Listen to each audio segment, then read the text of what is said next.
Hello students, welcome to Rishikul Online School. We are doing chapter number 10, Gravitation, and we have completed all the notes of this chapter. These questions of chapter 10, question number 9, because question 1 to 8 I have discussed earlier also. Now let's move to question number 9. Question 9 is, what do we call the gravitation force between the earth and the object? So we know that the acceleration, that gravitation force between earth and the object is known as gravitation force, and that is called object's weight. Okay. Now 10th question is that Amit buys few grams of gold at the poles as per the instructions of one of his friends, and he hands over the same when he meets him at the equator. And will the friend agree with the weight of the gold? What? If not, why? Then hint is also given here that value of G is greater at the poles than at the equator. Now we know that the weight of a body on the earth's surface, W is equal to m into G. This is a formula. Wherever m is equal to mass of the body and G is the acceleration due to gravity, and the value of G is a lot of at poles as compared to equator.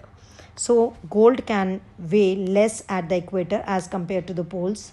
That is why Amit's friend will not believe the load of the gold bought.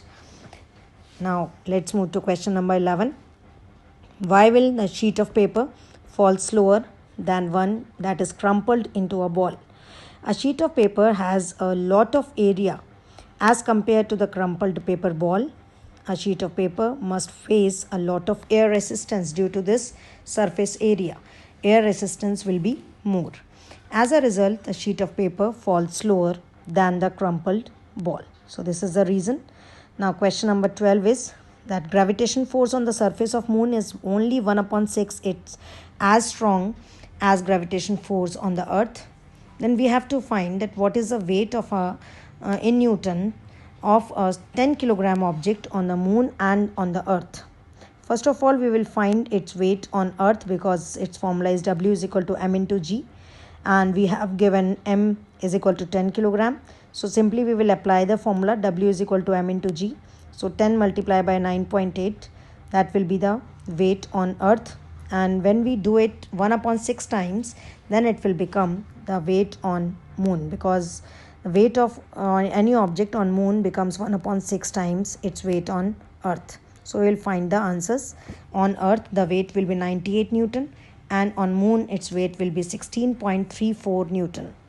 Now question number 13 is, a ball is thrown vertically upwards with a velocity of 49 meter per second. So U means initial velocity will be 49 meter per second, and at the maximum height the final velocity will become 0. So V will be 0. And acceleration due to gravity will be minus 9.8 meter per second square. Why? Because object is thrown in the upward direction, so acceleration due to gravity will be negative. And we will apply here the third equation of motion, that is V square is equal to U square minus 2as, and we will substitute all the values and we will find the value of S, that will be 122.5 meter. And now we have to find the total time also. So total time to ascent and total time to descent. Again we will apply first equation of motion, that is V is equal to U minus GT. So we will put all the values, and time of ascent will be 5 seconds, and also time of descent will be 5 seconds. So total time will be 5 plus 5, that is 10 seconds.